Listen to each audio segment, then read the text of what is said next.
Donc voilà, nous reprenons le Mahamar dont nous avons commencé l'étude la semaine dernière,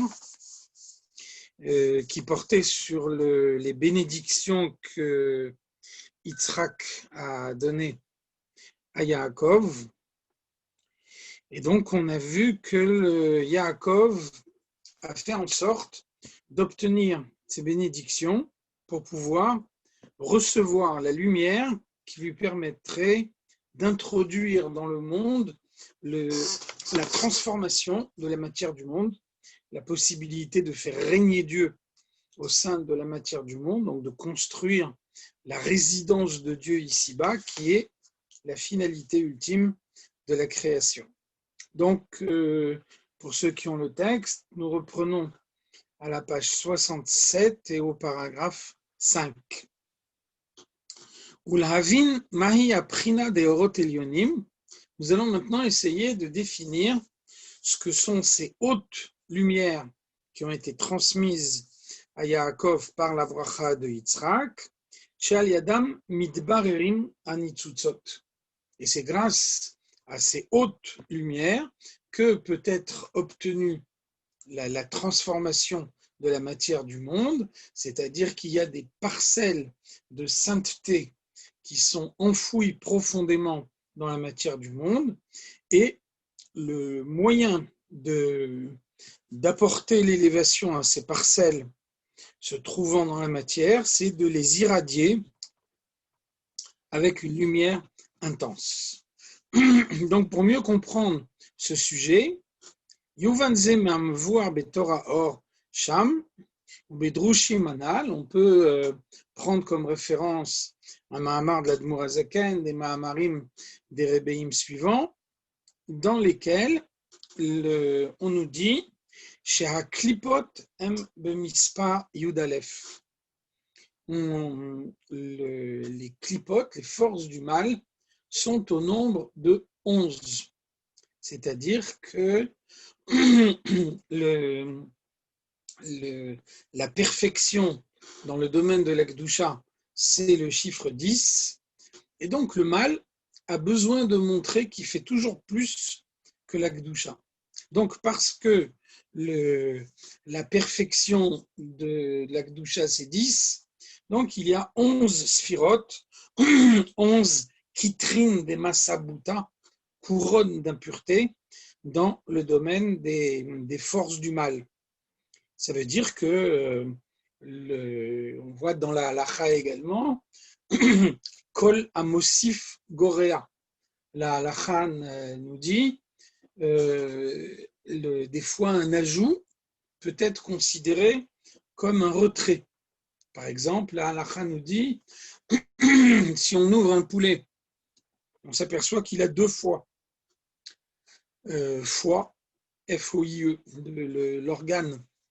Donc, si on trouve dans le ventre du poulet 2 foies, on considère comme s'il n'y a pas de foie du tout, parce que l'ajout est l'équivalent d'un retrait. Donc, des fois, ajouter peut être un défaut aussi grave que d'enlever. Et on voit ça dans le domaine du mal, puisque le moyen de contrer le bien, c'est aussi de faire plus que lui, donc d'arriver jusqu'au chiffre 11. Des Bigdusha Mispar Esser, on voit que la Kedusha, la sainteté, est liée au chiffre 10. Et donc, on voit que dans le Sefer Yetzira, dans les livres de la Kabbalah, on souligne le Esser Velo Tesha, Esser Velo Achadasar. Qu'est-ce que ça veut dire 10? Ça veut dire 10 et pas 9, 10 et pas 11. Vous voyez comment le Sefer Yetzira met en équivalence l'ajout d'une unité et le retrait d'une unité. Parfois, enlever, ça peut être comme l'équivalent d'ajouter. Donc, la Kedusha, c'est une révélation précise. Un ajout à cette révélation peut être considéré comme un retrait de la révélation, c'est-à-dire quelque chose qui ne correspond pas à ce qu'on doit faire. Par contre, dans l'autre côté, c'est-à-dire dans le côté du mal, Yesh Yud Aleph Kitrin de Masabuta. Il y a 11 couronnes de l'impureté. Alors, vous voyez que dans le domaine du mal, les sphirotes s'appellent des couronnes, Kitrin. Donc, une sphira, c'est avant tout un keli, un réceptacle dans lequel la lumière de Dieu s'introduit profondément. La profondeur n'existe pas dans les forces du mal. C'est pour ça que l'équivalent d'une sphira dans les forces du mal est une couronne. Une couronne, quelque chose qu'on pose au-dessus de la tête, qui n'entre pas profondément dans soi, à la différence du cerveau, qui se trouve à l'intérieur de la tête et qui permet une analyse profonde, à l'issue de laquelle un homme peut intérioriser profondément, alors que la couronne restera toujours extérieure, superficielle. Elle ne sera jamais intériorisée. Donc les forces du mal ont systématiquement une approche superficielle, il n'y a pas d'approche réfléchie et profonde. Donc ça, c'est Kitrin, des Masabuta. Ce sont ces couronnes des forces du mal. Elles veulent introduire l'impureté dans le monde et donc elles peuvent introduire l'impureté aussi bien en ajoutant qu'en enlevant. Et donc c'est la raison pour laquelle dans la Ktoret, le sacrifice des encens, dont on sait que c'est un sacrifice particulièrement puissant. C'est pour ça que les sacrifices animaux sont faits sur le misbéach, sur l'autel extérieur, alors que le sacrifice des encens, il est fait sur l'autel intérieur, misbéach apnimi, à l'intérieur du Echad, du sanctuaire. Le jour de Yom Kippour, la Ktoret est faite par le Kohen Gadol, par le grand prêtre. Donc on trouve une valeur particulière dans la Ktoret que n'ont pas les autres sacrifices, les sacrifices animaux. Eh bien, dans le sacrifice des encens, dans cette Ktoret, il y avait 11 ingrédients. C'est-à-dire que le but de la Ktoret, c'est de lutter directement, frontalement, contre les 11 sphirotes des forces du mal. Birde levarer et ayud alef kitrin des Masabuta, chaque fois qu'on offrait le sacrifice des encens dans le Beth Amikdash, c'était un moyen d'affaiblir l'emprise des 11 forces du mal dans le monde.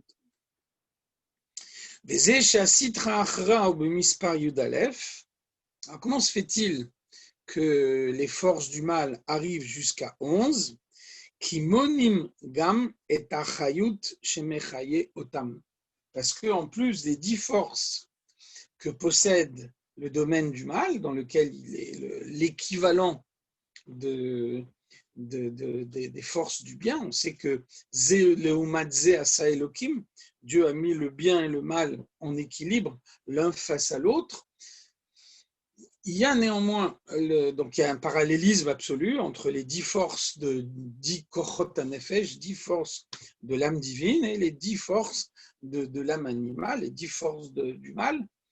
Mais dans le mal, il y a une 11e force. Qu'est-ce que c'est cette 11e force? C'est la vitalité qui anime ces 10 forces.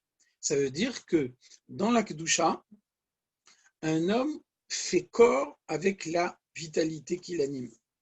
Dans la Kedusha, un homme reçoit la vitalité de Dieu, l'introduit profondément en lui, au point de faire corps avec cette vitalité. Donc l'homme et la vitalité divine ne sont pas deux éléments séparés. Ils ne sont qu'un seul élément. On les compte tous les deux comme un. En revanche, la klipa, la force du mal, c'est klipa, une écorce, quelque chose qui ne fait qu'entourer, une couronne, chose qui ne fait qu'entourer la tête. Donc c'est quelque chose de superficiel, c'est quelque chose qui n'est pas profond et on ne peut jamais faire corps avec les forces du mal. C'est pour ça que l'homme et les forces du mal, même pour quelqu'un qui s'embourbe profondément dans le mal, qui se complaît dans les fautes, même pour lui, le mal et cet homme, ce sont deux éléments différents. il ne fait pas corps avec la vitalité qui émane des forces du mal. Donc on les compte comme deux, et donc il y a les 10 forces du mal auxquelles on rajoute la vitalité de ces 10 forces du mal qui les animent sans s'unifier avec eux, parce qu'il n'y a pas d'unification dans le domaine du mal. L'unification est une notion profonde, la profondeur n'existe pas dans le mal. Tout ce qui est dans le mal est nécessairement superficiel, et donc la vitalité des forces du mal s'ajoute à ces forces du mal et ne s'unifie pas avec elles. Donc ça fait 11.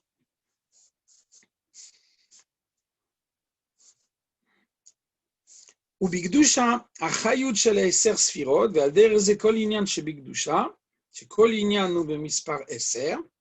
Donc, si on regarde les 10 sphirotes qu'il y a dans le domaine de la Kedusha, et si on voit tout ce qui existe dans la Kedusha, tout ce qui est lié avec ce chiffre 10, dont on a dit avant que c'est la perfection du domaine de la Kedusha, Nimsha bepnimiyutam umitached imahem.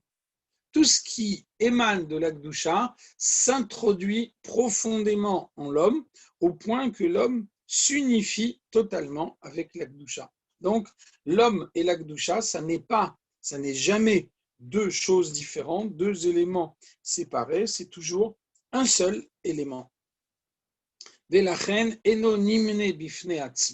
Donc, la vitalité de la Kedusha qui anime chaque créature dans le monde, elle n'est pas comptée séparément. Il n'y a pas d'un côté la créature et d'autre part la vitalité de la Kedusha qui l'anime. Cette créature avec la vitalité ne font qu'un seul et même, une seule et même entité. Par contre, avec le mal, on ne peut pas s'unifier. C'est impossible de s'unifier avec le mal. Et donc, même si quelqu'un s'investit dans la faute, s'investit dans la vera, au point de trouver tout son plaisir dedans, malgré tout, ce plaisir reste extérieur, superficiel, et donc, en conséquence, l'homme qui fait la faute n'est jamais unifié avec cette faute. Lui et la faute restent deux éléments différents. Si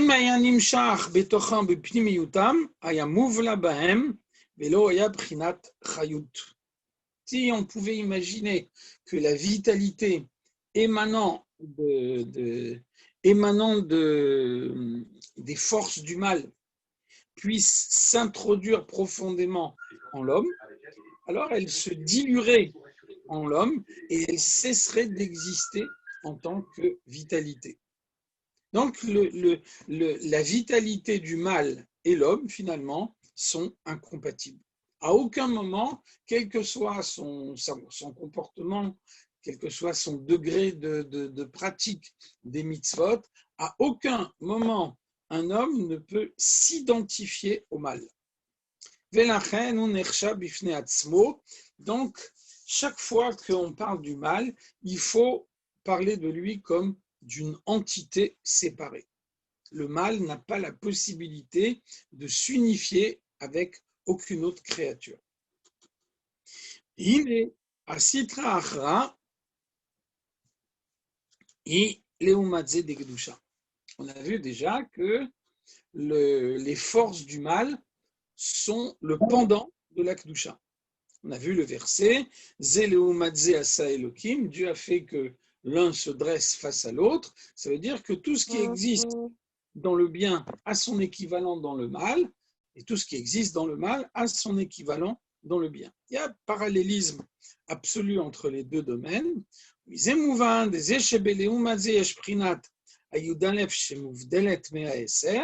Donc on vient de voir qu'il y a systématiquement dans le domaine du mal les 10 forces courantes et puis une 11e, la vitalité de ces 10 forces qui ne s'unifie pas avec elles parce qu'il n'y a pas d'unification dans le domaine du mal. Alors, Yesh Gam Bekdusha Leumadze, il doit y avoir nécessairement dans la Kedusha quelque chose qui en est l'équivalent, qui est la traduction dans le domaine de la Kedusha du fait que ceci existe dans les forces du mal.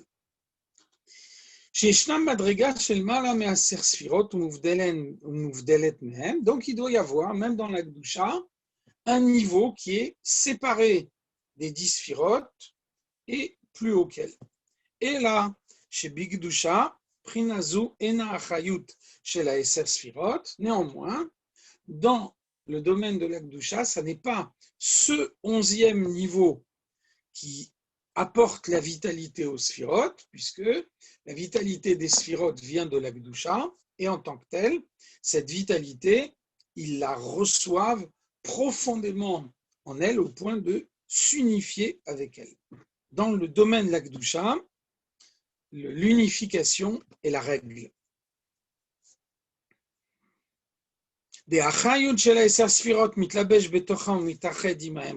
Comme on l'a dit, la vitalité émanant de la Kedusha s'introduit profondément au point que on fait corps avec elle.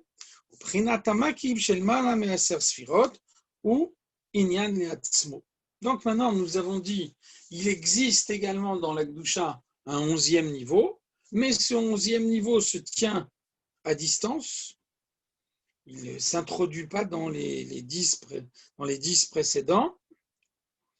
Donc, c'est un niveau à part. Quel est ce niveau à part? Enonimniti mahem. Il est compté à part. Ant ou chad velo bechushban. Voyons dans les Tikkuné Zohar, dans la partie des Tikkuné Zohar qu'on dit le vendredi après-midi avant la prière de Mincha. Ant ou chad, tu es un, velo bechushban, mais pas le un qui entre dans un compte. C'est-à-dire que quand on dit un, alors après le un, on attend le 2. Donc là, quand on dit que Dieu est un, l'unité de Dieu est telle qu'elle ne supporte pas un deuxième. C'est l'explication dans la Chassidoute que pour la raison pour laquelle on dit Hachem Echad. Pourquoi est-ce qu'on dit Hachem Echad et pas Hachem Yachid? Si on dit Hachem Yachid, Dieu est unique. Donc là, on n'a plus besoin de préciser qu'il n'y en a pas un deuxième. Si Dieu est unique, c'est clair qu'il n'y en a pas un deuxième. Là, on dit Hachem Echad en shenilo. Le Rambam nous dit en shenilo. Dieu n'a pas un deuxième. Alors pourquoi on tient à dire Hachem Echad? C'est pour dire l'unité de Dieu est telle qu'on n'a même pas besoin de préciser qu'il n'y en a pas un deuxième. Quand on dit Hachem Yachid, ça veut dire qu'on a besoin de préciser que Dieu est unique, parce que si on ne donnait pas cette précision, peut-être pourrait-on imaginer qu'il y en a un deuxième. Donc c'est pour ça que la Torah vient nous dire non, il n'y en a pas un deuxième. Alors ce n'est pas ça en l'occurrence. Hachem Echad, Dieu est unique, et l'unité de Dieu est telle qu'on ne peut même pas envisager la pluralité. Et donc on ne trouve pas l'équivalent de ça dans le domaine du mal. Chez Prinat Tamakif ou Achayut chez Lahem, là, le domaine du mal vit par la superficialité. Il n'y a pas de profondeur dans le domaine du mal. Comme on l'a vu déjà plusieurs fois, le Yetzer Hara, le mauvais penchant, ne dira jamais à un homme « je vais te faire une démonstration mathématique, une démonstration intellectuelle pour justifier que la Avera est nécessaire. » Il en serait bien incapable. Donc en fait, quelle est l'approche du Yetzer Hara? C'est la Avera est un moment de plaisir. Donc fais-toi plaisir sans penser aux conséquences. Et puis pour les conséquences, on verra par la suite. C'est-à-dire précisément une approche superficielle. Limite-toi aux perspectives superficielles.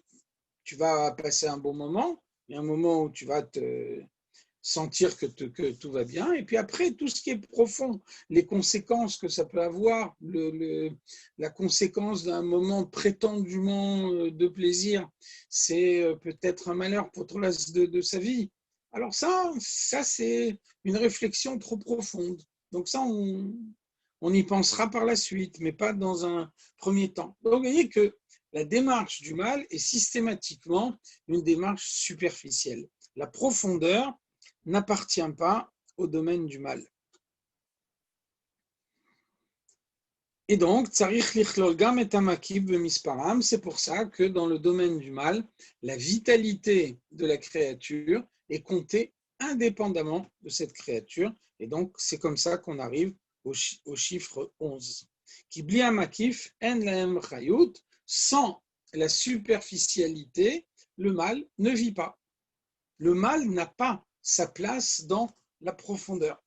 Le mal n'existe que par une approche superficielle.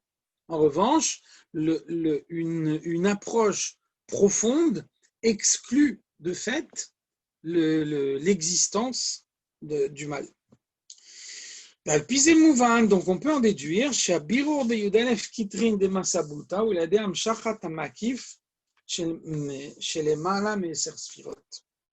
comment est-ce qu'on peut supprimer l'emprise des forces du mal, les réintégrer au domaine de la sainteté si c'est possible, les briser si c'est pas possible.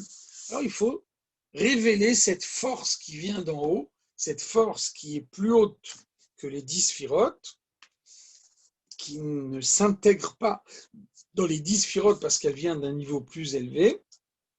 Chez Enonim Neimahem, donc cette force qui n'est pas comptée avec les 10 sphirotes, et ça c'est Prinat Atik.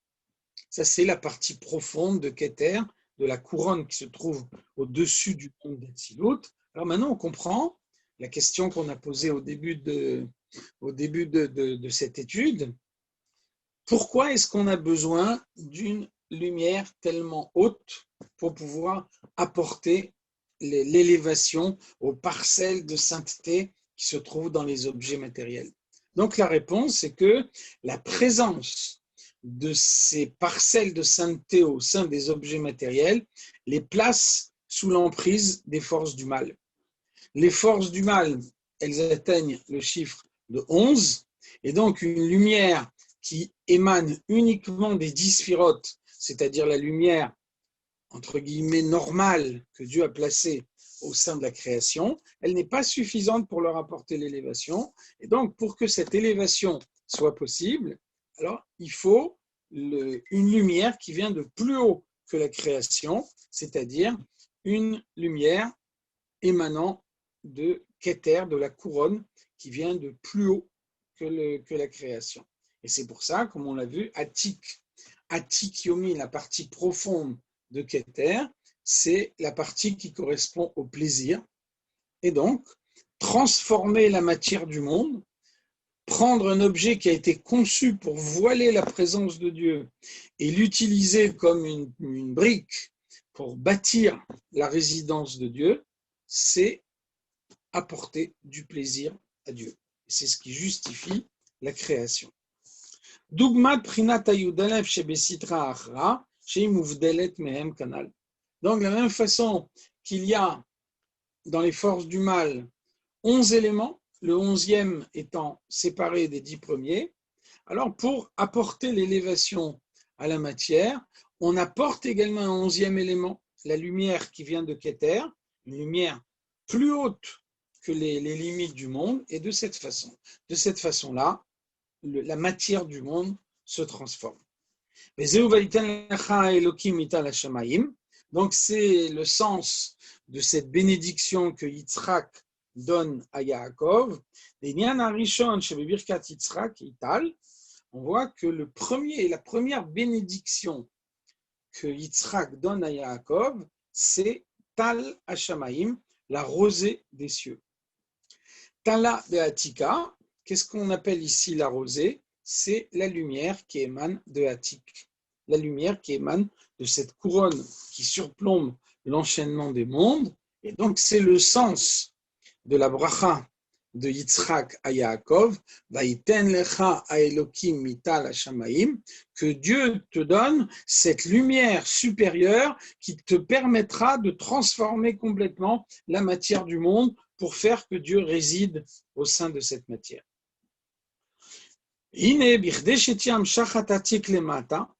Donc, nous voulons prendre la couronne qui est au-dessus de l'enchaînement des mondes, une lumière qui est plus haute que la création, et nous voulons la révéler ici-bas pour pouvoir transformer la matière du monde.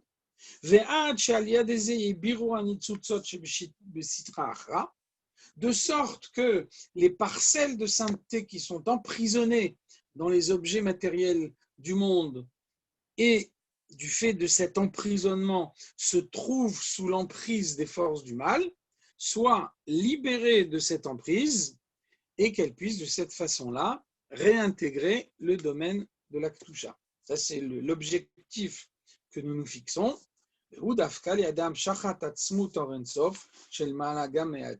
cela, il faut arriver à révéler l'essence de Dieu dans le monde, et c'est précisément le sens d'une demeure, d'une résidence, puisque le but de la création, c'est de bâtir dans ce monde la résidence de Dieu. Et donc, on voit que on nous dit Adam Hadar bechol atzmuto udar. Quand un homme réside quelque part, alors il réside par l'essence de lui-même.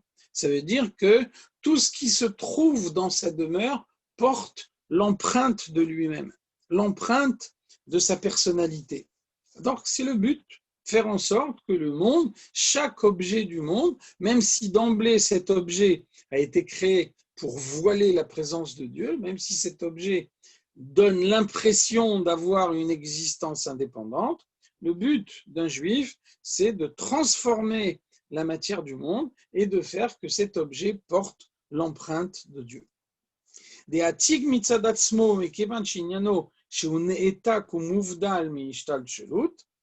milashon ne'etak, on voit que ce niveau qu'on a appelé Atik Yomin, la partie profonde de Keter, de cette couronne qui surplombe l'enchaînement des mondes et qui révèle le plaisir de Dieu au sein de la création.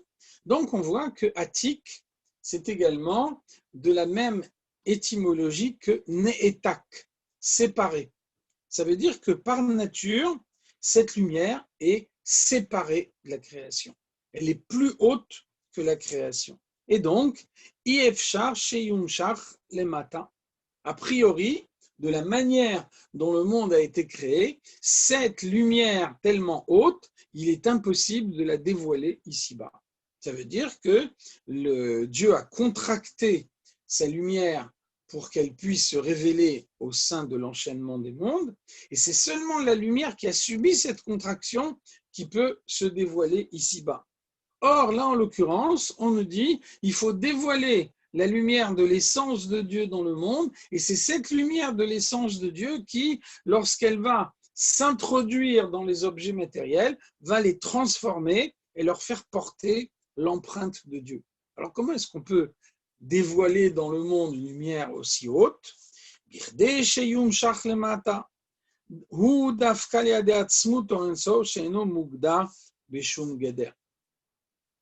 Comment est-ce qu'on peut dévoiler la lumière en bas dans le monde? On peut le faire par la force de l'essence de Dieu, parce que Dieu n'est pas limité et parce que Dieu peut tout faire. Donc Dieu peut faire rentrer une grande boîte à l'intérieur d'une petite boîte. Rien n'est impossible à Dieu.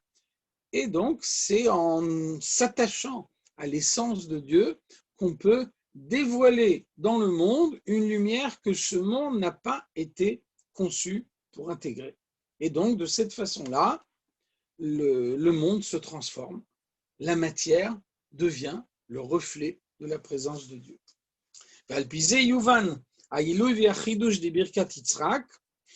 Ceci nous permet de comprendre toute l'importance de la bénédiction d'Yitzhak, en particulier de répondre à la question qu'on a posée la semaine dernière. La semaine dernière, on s'est demandé Dieu avait béni Yitzhak après la mort d'Abraham. Donc, pourquoi Yitzhak ne s'est pas contenté que la bénédiction qu'il avait lui-même reçue de Dieu passe en héritage à Yaakov? Pourquoi était-il nécessaire qu'en plus de cette bénédiction passée par héritage, qu'il y ait en plus une bénédiction spécifiquement donnée par Yitzhak à Yaakov?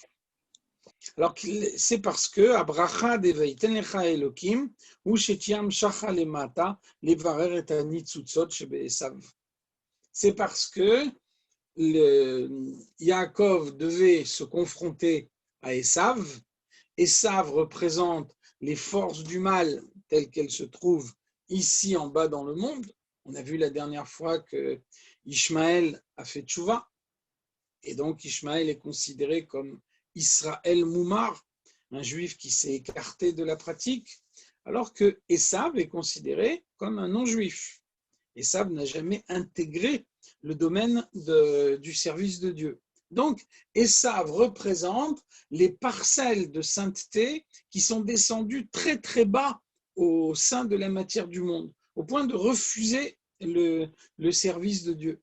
Et donc, Yitzhak s'aperçoit, ou peut-être même le fait inconsciemment, puisqu'il pense donner la bracha à Esav, que Yaakov va être chargé d'apporter l'élévation à ces nitzutzot qui se trouvent chez Esav dans une situation extrêmement basse. Et le seul moyen de pouvoir apporter l'élévation à des nitzutzot qui sont tombés aussi bas, c'est de révéler l'essence de Dieu dans le monde. Alors c'est la bénédiction que Yitzhak donne à Yaakov. Vaïten lecha à Elokim, mital hashamayim. Tal hashamayim, la rosée des cieux, c'est la capacité de révéler l'essence de Dieu dans le monde. Et donc, c'est la bénédiction que Yitzhak accorde à Yaakov, de façon à ce que Yaakov soit en mesure d'apporter l'élévation à Esav par la suite. Donc, la révélation obtenue de cette façon, c'est effectivement l'essence du Or En Sof, l'essence de la lumière de Dieu, la lumière qui émane de son essence.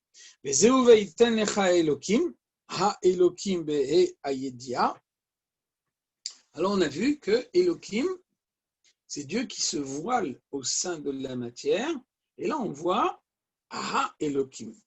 Elohim avec un article défini.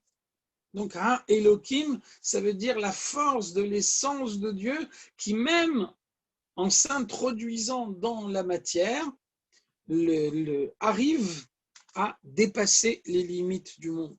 Ha Elohim, une lumière émanant de l'essence de Dieu qui est tellement puissante que normalement le monde n'est pas conçu pour l'intégrer. Et malgré ça, lorsqu'elle se révèle grâce à l'effort d'un juif, alors le monde parvient à l'intégrer, et c'est de cette façon-là que la matière du monde reçoit l'élévation. Prinat elem ha'atzmi de Ensof, donc ça c'est le voile intrinsèque de l'essence de Dieu, la capacité que Dieu a de ne pas se dévoiler, chez Misham ou Koach Habirurim, et c'est cette source spirituelle particulièrement haute qu'un juif révèle dans le monde, grâce à laquelle il arrive à transformer la matière du monde et à mettre en évidence la présence de Dieu dans chaque chose, y compris dans la matière qui est censée voiler la présence de Dieu. Donc l'explication qu'on vient de développer nous permettra de comprendre ce que dit le Midrash. Le Midrash nous dit Mital Hashamaim Zu Mikra. Autre interprétation, autre lecture, lorsque Yitzhak bénit Yaakov en lui donnant la rosée des cieux, qu'est-ce que c'est la rosée des cieux? C'est la loi écrite. Ou Mishmane Haaretz, les mets gras de la terre, Zu Mishnah, ça c'est la Mishnah. Dagan, c'est Talmud. Dagan, le blé, qu'est-ce que c'est le blé? C'est la Gemara. Donc la bénédiction d'Yitzhak à Yaakov porte sur toutes les parties de la Torah, la loi écrite, la Mishnah, la Gemara. Et donc le rabbi dit qu'on peut s'interroger sur cette bénédiction d'Yitzhak telle que le Midrash en donne la lecture. Arigam loule birkat Yitzhak haïta Torah nitenet l'Israël. On ne peut pas dire que la Torah a été donnée au peuple juif à cause de ou grâce à la bénédiction d'Yitzhak à Yaakov. Même si Yitzhak n'avait pas donné cette bénédiction à Yaakov, le peuple juif aurait quand même reçu la Torah.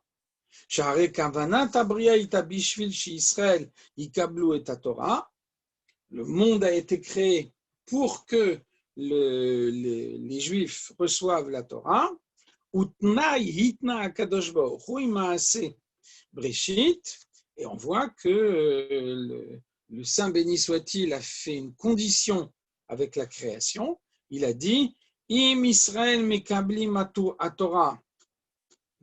Si les Juifs acceptent la Torah, tant mieux. S'ils ne l'acceptent pas, je les ferai retourner au néant. Donc ça veut dire que le monde a été créé pour que les Juifs acceptent la Torah.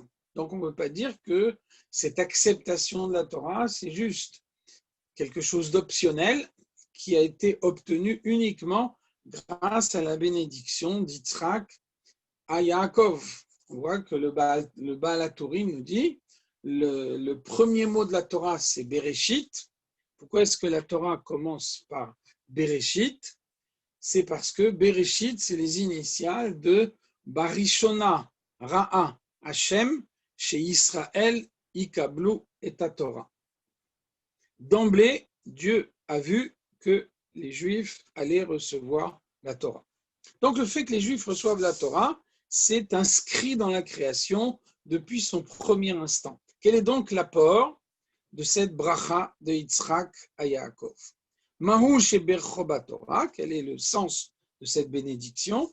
Donc l'explication qu'on peut donner à ce propos, des birkat Yitzhak haïta linan haïgia baTorah. La bénédiction d'Yitzhak, c'est l'effort de l'étude. L'étude est donnée. L'étude de la Torah, c'est le rôle de chaque juif. Un juif doit étudier la Torah. Maintenant, lorsque le Yitzhak donne une bracha à Yaakov sur l'étude de la loi écrite, de la Mishnah, de la Gemara, la bracha qu'il donne, c'est une bracha qui permet d'investir tous ses efforts dans l'étude. De faire en sorte que grâce à l'effort, on puisse étudier beaucoup plus profondément, comprendre des choses qu'on n'aurait pas pu comprendre autrement. Chez Tiyu Amelim Batorah. Rachid nous dit le Im Bechukotai Telechu, qu'est-ce que ça veut dire? Chez Tiyu Amelim Batorah. Ça veut dire que il faut s'investir profondément dans l'étude de la Torah, la comprendre en allant jusqu'à la limite de toutes ses capacités intellectuelles.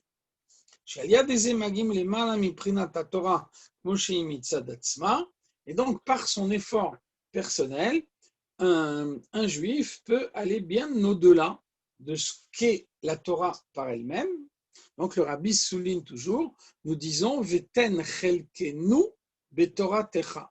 Donne-nous notre part dans ta Torah. Donc la Torah, c'est ta Torah, la Torah de Dieu, mais à l'intérieur de la Torah de Dieu, il y a chelkenu, notre part, la part de chaque juif. Chaque juif a sa part à lui qui ne peut mettre en évidence que par son effort personnel pour pouvoir en développer des explications nouvelles grâce à son assiduité, grâce à ses efforts dans l'étude. La Torah,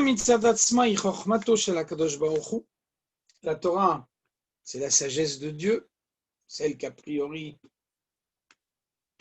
n'est pas accessible à l'homme. On voit même que on la qualifie de sagesse cachée. Chochma stima. Ça veut dire qu'a priori, c'est très difficile d'imaginer que nous puissions la comprendre.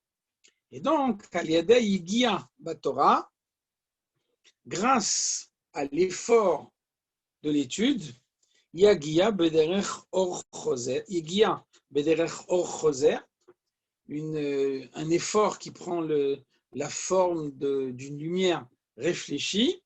La lumière réfléchie, c'est celle qui a besoin de plusieurs tours avant d'arriver à une conclusion finale.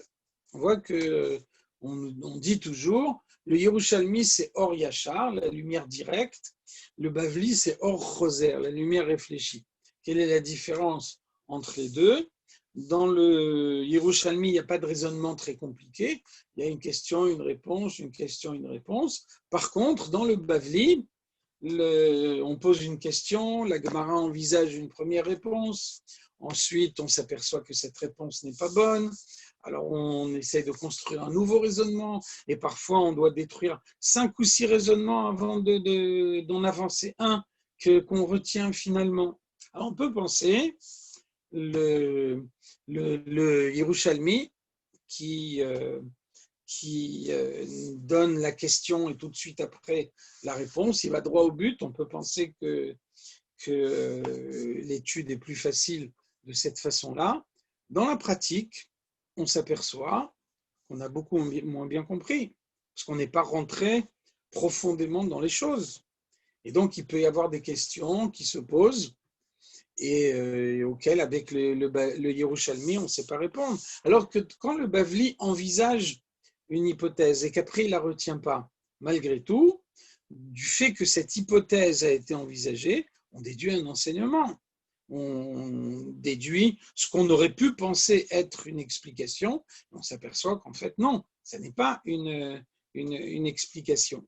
Donc, la lumière réfléchie, le fait de passer par plusieurs possibilités de compréhension permet au final une compréhension beaucoup plus profonde. Donc, c'est la définition de l'effort. L'effort de l'étude, c'est ce qui permet de s'introduire profondément et de cette façon-là, on révèle des explications nouvelles de la Torah et c'est également le but de chacun, qui qu'il soit. Et donc, Magim le'elem ha'atzmi des Torah, grâce à cet effort, la partie cachée de la Torah se révèle également. Ayin lo ra'ata elokim zulatecha, il y a un verset d'Ishaïa, un verset du prophète qui nous dit aucun autre œil que le tien ne l'a vu. Il y a des parties de la Torah qui sont cachées auxquelles seul Dieu a accès. Et puis voilà, parce que Dieu donne la capacité à l'homme d'étudier la Torah profondément, alors qu'il y a quelqu'un qui investit pleinement ses efforts dans la Torah peut arriver à percevoir même cet aspect caché de la Torah. Et je l'ai aussi, donc on a vu au préalable comment les forces du mal sont liées avec le chiffre 11. Et on a vu que ce chiffre 11 s'explique par le fait que la vitalité de ces niveaux n'est pas à compter avec ces niveaux puisqu'elle ne s'unifie pas avec eux dans la mesure où l'unification n'existe pas dans le domaine du mal. Le fichier c'est la vitalité qui les anime et néanmoins, elle arrive à les animer tout en restant superficielle, sans rentrer profondément dans les niveaux qu'elle anime. Et la reine, elle est à des birura yudelef kitrin des masamuta, naase al derezegam bigdusha. Donc, quand on arrive à transformer ces 11 couronnes du mal, quand on arrive à leur faire réintégrer le domaine de la Gdusha en révélant cette lumière céleste particulièrement haute, puisque la bénédiction que Yitzhak a donnée à Yaakov nous en donne la capacité, alors on obtient ce résultat également dans la Kedusha, c'est-à-dire chez Gam Prinatatik, chez Ilo Bechushban Asfirot, Nimshechet ba'eser sfirot bepnimiyutam. On prend cette lumière qui vient de plus haut que la création, cette lumière de Keter, et on arrive à la révéler au sein de la création. Ça veut dire qu'un homme a la capacité de s'élever au-dessus des limites du monde en permanence. Si un homme s'attache profondément à Dieu, alors l'attachement à Dieu lui permet de dépasser les limites du monde, de dépasser les lois naturelles du monde et de transformer le monde au-delà de ce que la nature permet de faire. ועניין זה הוא חידוש גדול יותר מהמשכה דעתיק לברר בירורים, שהמשכה למטה היא רק נתינת כוח. Donc, on voit ici un résultat qui a une implication énorme. Parce que ce qu'on a dit avant, c'est que Dieu accorde à l'homme une grande lumière, à charge pour lui d'utiliser cette lumière pour transformer la matière du monde. Ça veut dire que Dieu ne donne qu'un potentiel et qu'un potentiel peut très bien ne pas être utilisé, auquel cas il devient inutile. L'utilité d'un potentiel, c'est uniquement lorsqu'il y a une utilisation effective. Donc on peut imaginer que Dieu accorde cette grande lumière, que l'homme passe à côté de ce qu'il doit faire et que la grande lumière accordée par Dieu n'ait aucun impact sur la matière du monde. Inversement, lorsqu'un homme utilise le potentiel, c'est-à-dire qu'il prend la lumière que Dieu lui a donnée, mais il conjugue cette lumière avec son propre effort. Qu'est-ce qui se passe à ce moment-là? Il libère le monde de ses limites. Dieu a créé un monde avec des lois naturelles. Les lois naturelles telles qu'elles ont été conçues par Dieu sont immuables et un juif peut faire en sorte que les lois naturelles ne s'appliquent pas. Ça veut dire que le malade est malade et donc, chas v'shalom, d'après les lois de la nature, la maladie doit lui être fatale.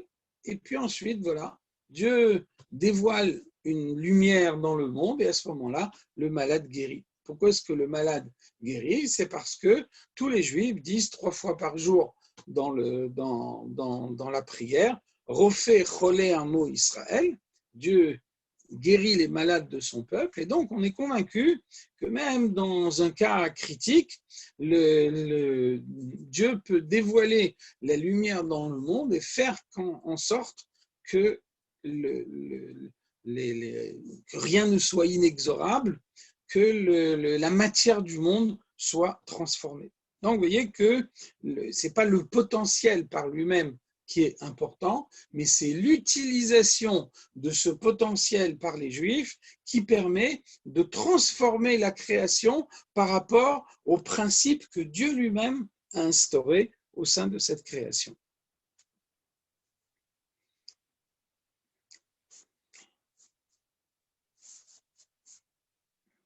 Et donc, misé mouvan, on peut déduire de tout ça, chez Beinyanze, hemshech atik ve'eser sfirot beptimiyutam, quand on révèle au sein des sphirotes une lumière qui vient de beaucoup plus haut que l'enchaînement des mondes, chez Naser al-yadei avodat habirurim, ce qu'un homme réalise en transformant la matière du monde et en prenant des objets matériels qui en apparence n'ont rien à voir avec le service de Dieu et en les utilisant pour le service de Dieu, alors de cette façon-là, midgale gamma atzmut sheno mugda beshum geder od yoter. On obtient que l'essence de Dieu, qui n'a pas de limite, l'essence de Dieu que le monde ne peut pas intégrer, la création n'a pas été conçue pour intégrer la lumière de Dieu. Alors chaque fois qu'un homme transforme un objet matériel du monde, eh bien, la matière intègre encore un peu plus l'essence de Dieu jusqu'au moment où elle l'aura intégré tellement profondément que l'essence de Dieu pourra se révéler dans le monde. Ce sera la venue du Mashiach.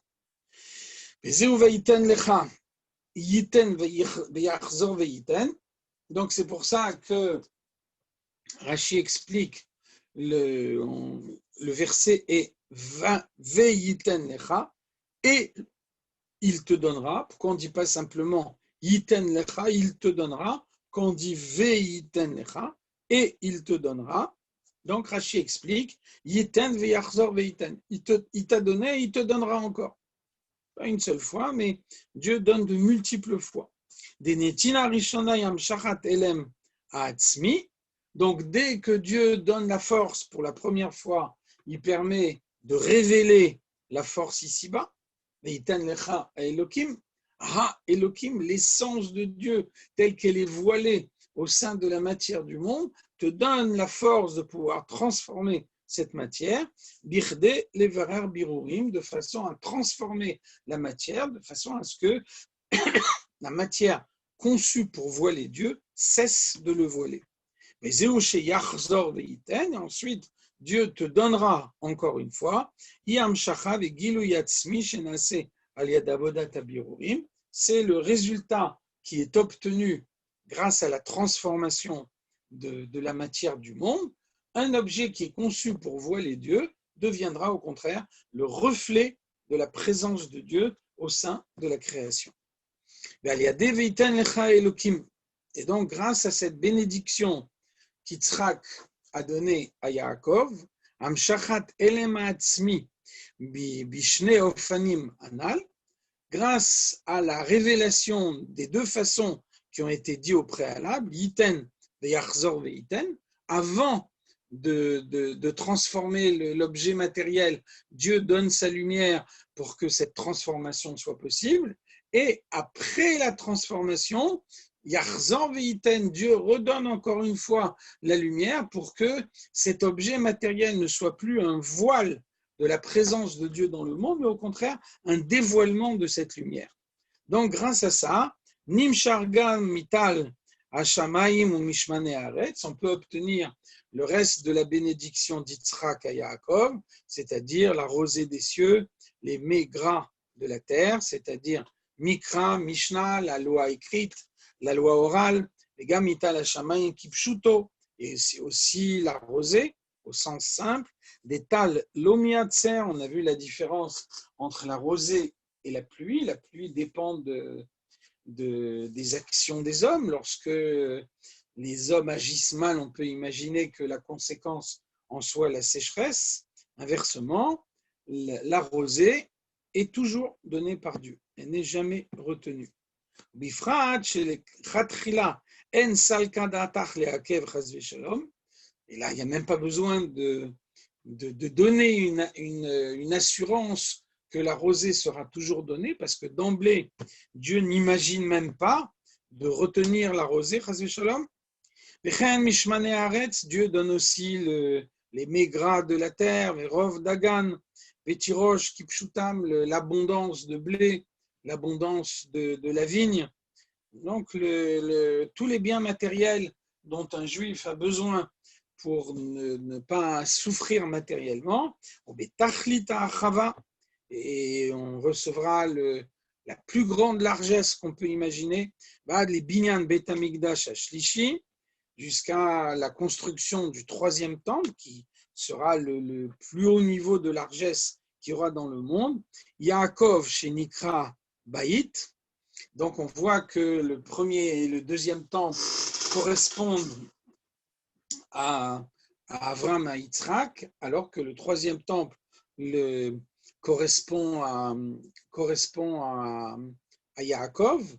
De même également, on voit qu'au moment où ils ont prié, on voit que Avram et Yitzhak ont employé les mots Har et Sadeh, la montagne et le champ, c'est-à-dire des endroits qui ne sont pas habitables, des endroits qui ne sont pas faits pour habiter, alors que Yaakov, dans sa prière, lui, il a utilisé le mot Baït. Il a fait pour sa famille une maison. Donc une maison, c'est un endroit habitable. C'est un endroit dans lequel on peut s'installer. Et donc le troisième temple, c'est Baït. C'est la maison définitive de Dieu dans le monde. C'est pour ça que les deux premiers temples ont pu être détruits, alors que le troisième ne le sera pas, ce sera la délivrance sera définitive, comme il n'y aura pas un autre exil par la suite, il n'y aura pas non plus un autre temple par la suite. Et donc, à partir du troisième temple, la lumière se répandra dans le monde entier, chez Osim et Kol Haolam Diralo Yitbarech, et à ce moment-là, le monde entier sera devenu la résidence de Dieu, ici dans le point le plus bas de la création, et donc c'est ce qui se passera dans le monde très prochainement avec la venue du Mashiach. C'est la fin de ce Mahamar.